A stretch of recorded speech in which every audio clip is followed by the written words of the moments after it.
Good morning, good afternoon, good evening, whatever time of day it is, wherever you are. Welcome to today's Grain Market Blast with myself and the glamorous Angie Setzer, where Angie will be providing a rapid roundup of the latest pricing flows and market moving using agricultural markets. But before she does, I will get the legals out the way. So as usual, nothing discussed in this space of session constitute trading or investment advice or infers any kind of endorsement by PIQ, myself, Ryan Paisley, or indeed that of Angie Setzer. Angie, hello, my darling. How are you? Hello, I am super awesome. It is Tuesday. I had managed somehow to tie my headphones into the world's largest and tightest knot A prior to bird's this. nest. Yeah, so if you were kind of like, what is her problem and what is taking her so long? It was because I was in sheer panic with my fat sausage fingers trying to undo this. I was like, oh my God. Otherwise, Anyway, otherwise you uh, got to get your head like 2 inches from the that's port. just it. Like I'm like I can't do this. I don't know what to do, and I'm just one of those people that if I'm out of sorts, it just put me away. I can't. Anyway, happy Tuesday, if we can call it that. Yesterday was pretty gross. For those of you not necessarily in the ag space or watching the day to day, you're lucky because you didn't have to see what happened yesterday. If you are in the ag space or watching the day to day, I'm sorry, avert your eyes. I don't know why I didn't warn you, but also I did not see it coming. So yesterday was pretty rough. We ended up down 15 in old crop corn. Wheat gave up all that it gained on Friday. And soybeans were off as well, and really just a backswing. You know what I mean? We've talked about the pendulum, the swing in sentiment and excitement and feelings and all of these other things. And so we got a headline yesterday that I think kind of concerned the market, or at least shook it up a little bit, in my opinion.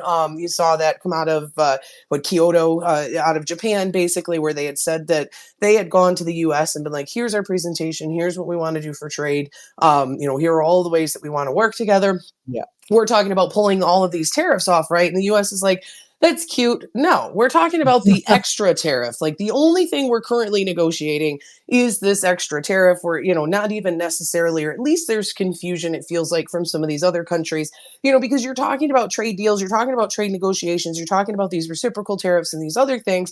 But then we're also talking about the introduction of the film tariffs, like you talked about yesterday Yeah. with the 100%. We've got semiconductor tariffs that are going to be announced this week that could be anywhere from 25 to 100%. You've also got pharmaceutical tariffs that Trump is floating that'll be announced over the next few weeks. And so I think yesterday was kind of one of those days where we had thought that Japan would be the first one to come in. They were going to be kind of the example. You're going to see a big increase in agricultural imports, talk of soybeans, talk of increased corn, talk of increased rice, which I think is kind of a little rude, but whatever. Let's just make our trade partners do all of the things. We're just not there. Right. And the Yeah. idea that these other countries are really kind of negotiating to remove maybe a number they're not sure of, and then Trump kind of still says that all of this stuff is happening, but that in another 2 to 3 weeks, he's just going to put a number out there. And so I think Yeah. yesterday was one of those Well, this is things what we'll where, say, right? It's like, well, hang on, right? did we Like, already do that? yeah, I feel like I'm watching the Paula Abdul music video with the cat. We're 2 steps forward, 3 steps back, or whatever. Like we're just Three not. steps back. Yeah, exactly. Like we're just not Sorry, I getting went off there. one. I love it. Have it in your head the rest of the day. I hope all of you do. Thanks for that. But I feel like that was yesterday. Like we had kind of seen this big surge in price on all of this excitement. And now we're kind of recognizing, okay, there's not a lot of excitement out there. But not only that, we also have the EPA getting their funding Well, cut and well, some of these sorry, other sorry things. to uh, sorry to interrupt here, but we No, no, have no. just Go ahead, some please. exciting trade news that came on just as we went on to air. Oh, And yes. that is India and the UK have signed UK, yeah. a free trade deal. we Potent we got our USA. deal. Yeah, it's just not us. I But feel like you Homer know, Simpson, as he's getting sucked into the sandpit, giving the fingers. It's right? just the That's USA. exactly it. And that's what I mean. Maybe it's just, it's one of those things where you break the seal. Like the first trade deal, even if it's not ours, is a great Yeah, sign of right. other trade deals, and so that's what we just got to watch, because that was really kind of the conversation yesterday, or at least to me, like that was really when you really started with that, the release of that news article.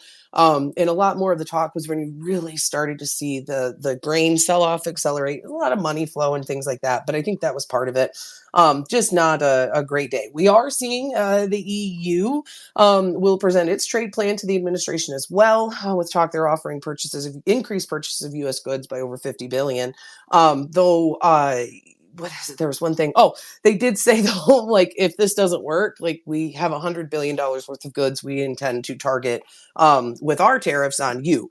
And so that'll be something that we'll be watching. I'm not sure, when is the formal, do you know, is that tomorrow? Like when are they going to present the formal white paper? I can't remember, to be honest. It might be Yeah, I was going to say, I don't feel like it could be today because that'd be stealing Carney's thunder, but yeah. who knows? You Well, know, this is it. All kind of assumptions of that are off the table. But yeah, I make you right. It's this week. I don't think it's today. yeah, it's supposed to be coming. We'll see when that is, and that'll be a big deal, especially because China, leading us to China, China is really heavily courting all of these people that they had been fighting Yeah. with for an extended period of time, the EU included.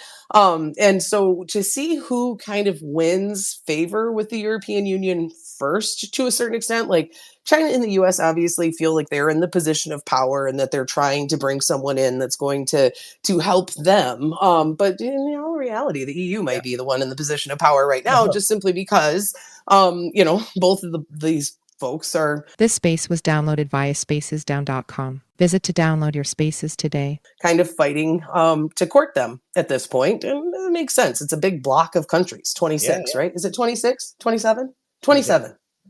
Is it 26? You're supposed to know this. To be honest, so since Brexit, I don't care anymore. You don't care anymore. Yeah, like I voted for a time. No, anyway. But one day I'll tell you of Brexit. It was Brexit happened the weekend I was returning from maternity leave. I got a 3-week maternity leave. The market rallied all 3 weeks. I came back into the market the Monday after Brexit and everything ate shit. So you guys stink. Anyway, so members of the administration were watching, kind of the negotiation with China. We did get more information out of China, or more economic data out of China that's less than fresh. And so there's some worries there, or you're seeing some worries there, or some talk there that we're really hitting confidence. You're really starting to hit consumer confidence was already garbage, but now even more so. And you're getting these. Go ahead. It's Chinese data as well, which isn't really worth the paper it's written on, because we know it's manipulated.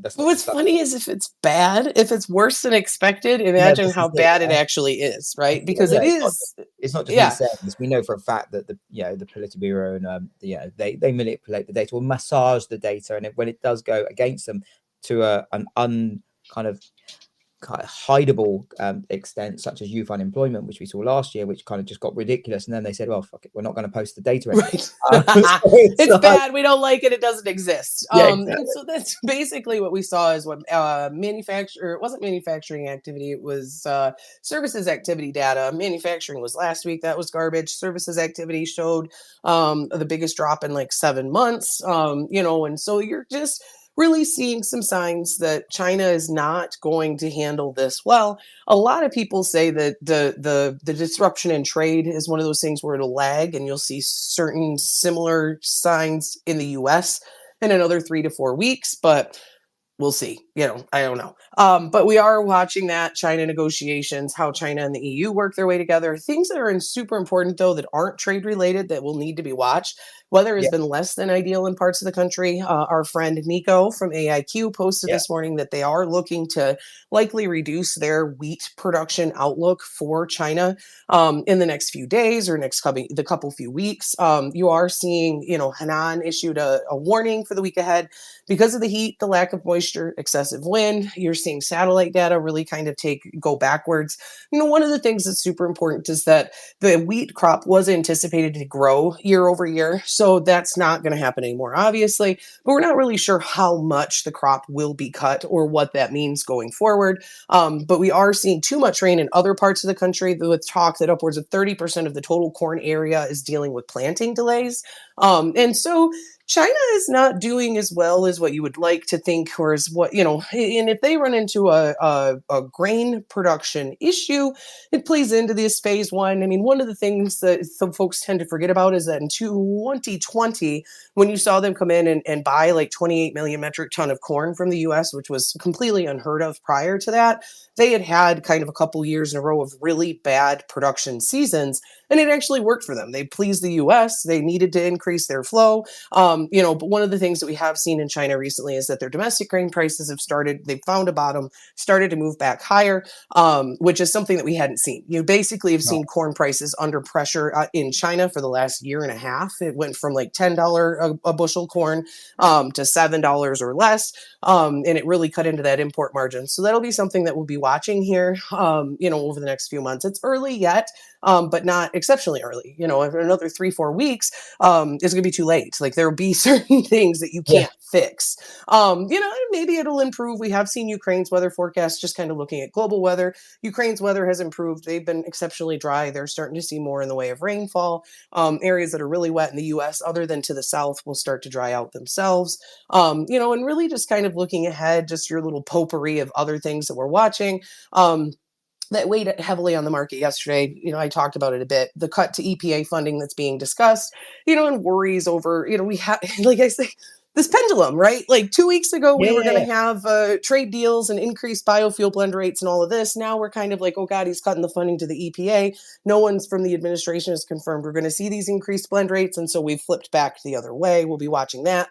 One thing of interest, and then I'll kind of stop talking here, that we've got to watch and pay attention to. A lot of folks are talking about how the U.S. is going to lose export share. But if you look at actual cash prices, cash corn out of the U.S. remains competitive through December. And so, if you don't see a country, as long as there's not an import tariff put on it or whatever, U.S. cash corn will remain probably the best, most easiest to source, yada, yada, for the next few months. Beans actually too are cheaper. Like beans would land at or around the cost of Brazilian beans August forward into China. And so that's one of those things where we could see the U.S. pick up on some additional late summer bean business, simply because, Brazil's logistics are going to be kind of maxed out and, those types of things. So we'll be watching. Crop progress released after the close showed planting in line with expectations, slightly ahead of the 5-year average, nothing big there. And all today will be is focus on the Carney-Trump meeting, see what that looks like, see what the EU has to say, and, just really kind of watch the weather forecast as we move ahead. So happy Tuesday. Hopefully it doesn't suck as bad as yesterday. Well, hopefully not. Happy Tuesday to you too, and of course to our listeners. Speaking of which, I know I always say it, but I'm going to say it again anyway. We really do appreciate you tuning in, especially our regular ones. It goes a long way. It makes me and Angie very happy. And on that note, if you are trading today, keep it tight. If you are out in the fields or working, doing whatever you're doing, please stay safe. And hopefully we'll see you all tomorrow. Take care. Bye-bye. Have a good one.